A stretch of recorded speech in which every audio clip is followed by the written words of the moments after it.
네, 안녕하십니까. 안녕하십니까. 전기철학자 김만권입니다.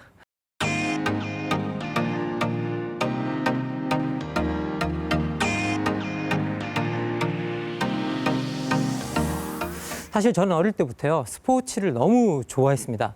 어릴 때 야구를 정말 이제 많이 했었는데요.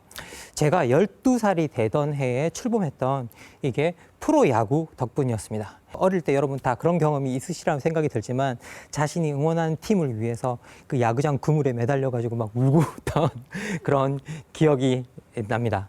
그런데 이렇게 야구의 매력에 빠지고 난 다음에 깨달은 사실이 하나 있었습니다. 그라운드 위를 코트 위를 멋지게 누비는 사람들은 단지 야구 선수만이 아니다. 어느 종목이나 있다는 사실이었습니다. 그러니까 뭐 육상, 수영, 축구, 농구, 배구, 뭐 스케이트, 태권도 그 어느 종목이든 그 안에 아주 멋지게 플레이하고 그리고 그 안에서 이제 우리들을 위해서 열심히 뛰고 있는 선수들이 있다는 그 사실 자체를 알게 되었던 거죠. 이제 그렇게 스포츠를 40년째 사랑하고 아끼는 사람이 되었습니다. 그래서 이렇게 스포츠 인권 강의에 이렇게 초대가 되어서도 이렇게 자연스럽게 나와서 여러분께 이야기를 할 수 있게 된 것 같습니다. 스포츠 인권, 여러분 이거 어떻게 들리시나요? 일단 스포츠 그러면 너무 즐거운데 인권 그러면 그때부터 약간 마음이 흔들리기 시작합니다. 그때부터 뭔가 흥이 깨져버리는 것 같은 그런 느낌이 들죠. 스포츠뿐만이 아닙니다. 어느 분야에 가건 인권이라는 이야기가 나오기 시작하면 사람들이 무언가 어려워하기 시작합니다. 이건 뭐지? 이게 뭐지? 이게 제대로 내가 알고 있는 건가? 그런데 실제 스포츠 인권이 우리한테 전달하고자 하는 메시지는 단지 이것 하나입니다. 우리 같이 즐겁게 운동하자. 예? 그래서 이제 너도 나도 이제 우리 함께 즐기면서 운동하자. 그래서 즐거워야 스포츠다. 라는 게 저희들이 전달하고 싶어 하는 메시지죠. 이 즐거워야 스포츠다라는 말을 달리 표현해 보면 만약에 우리가 뭔가를 하고 있는데 고통스럽다면 그건 스포츠가 아니다라는 말로 생각해 볼 수 있습니다.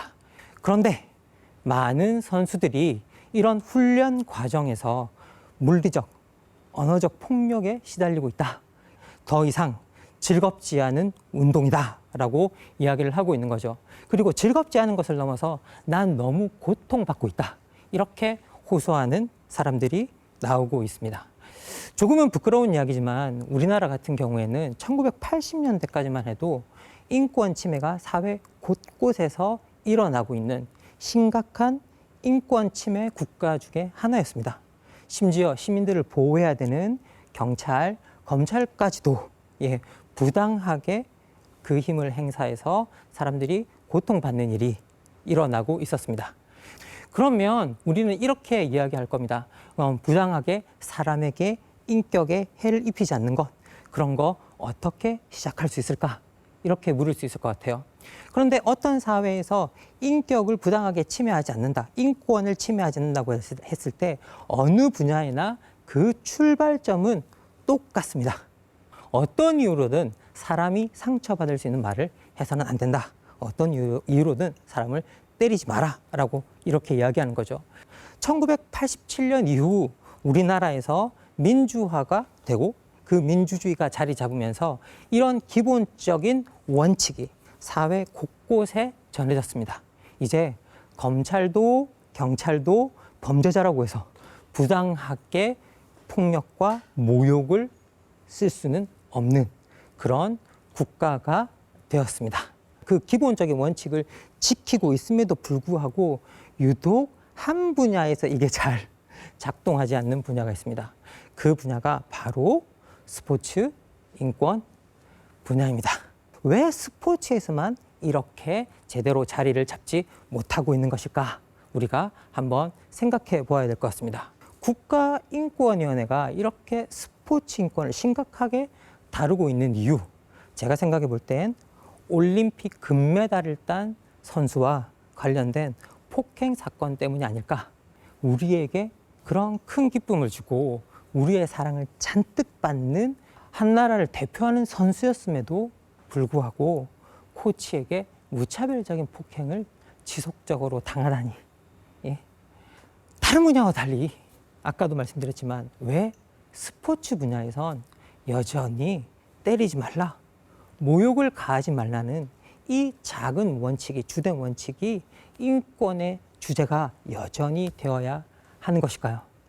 10년 전에 국가인권위원회에서 전문가들을 모아서 스포츠 인권 헌장을 만들었습니다. 그 스포츠 인권 헌장은 전문에서 이렇게 말을 하고 있습니다. 이 스포츠 인권 헌장을 제정해서 인권 침해가 존재하지 않는 스포츠, 그리고 누구나 즐겁게 참여할 수 있는 스포츠를 만들겠다. 그리고 그 지침으로 삼겠다라고 밝히고 있습니다. 그런데 이 스포츠 인권 헌장의 제일 중요한 부분이 바로 여러분 모든 헌장이라면 제1조겠죠. 그런데 그 제1조가 이렇게 말하고 있습니다. 스포츠와 신체 활동은 육체로 하는 자기 표현 활동이다. 우리는 스포츠를 통해서 여러 가지 즐거움을 느낍니다. 어떤 사람은 그 즐거움 중에 최고가 이기는 즐거움이다. 이렇게 말을 하고 있습니다. 하지만 여기에는 중요한 사실 하나가 빠져 있습니다. 바로 스포츠는 여러분에게 정정당당하게 이기라. 이렇게 이야기를 하고 있죠. 우리의 그 누구도 김연아 선수의 아름다운 마지막 착지가, 그리고 박태환 선수의 그 멋진 마지막 스트로크가, 터치패드를 찍는 마지막 스트로크가, 그리고 제가 좋아하는 야구의 9회 말 투아웃에 터지는 역전 홈런이 부당한 어떤 고통의 결과이기를 바라지 않습니다.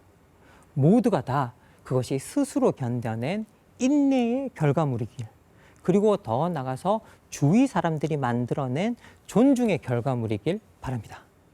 이 스포츠의 아름다움은 그렇게 완성되는 것입니다. 그래야 승리를 만들어낸 선수들도, 그것을 바라보는 관객도 즐거운 것이 되겠죠.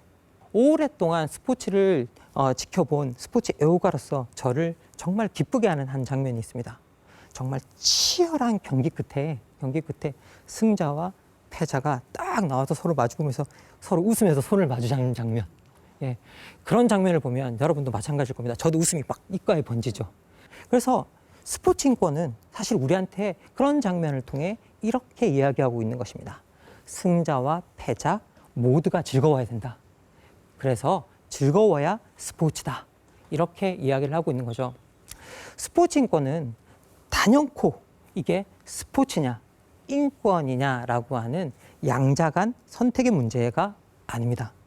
오히려 인권을 무시하는 스포츠는 스포츠일 수 없다라고 말을 하고 있는 거죠. 그래서 인권이 위험에 빠진 스포츠는 더 이상 스포츠가 아니다.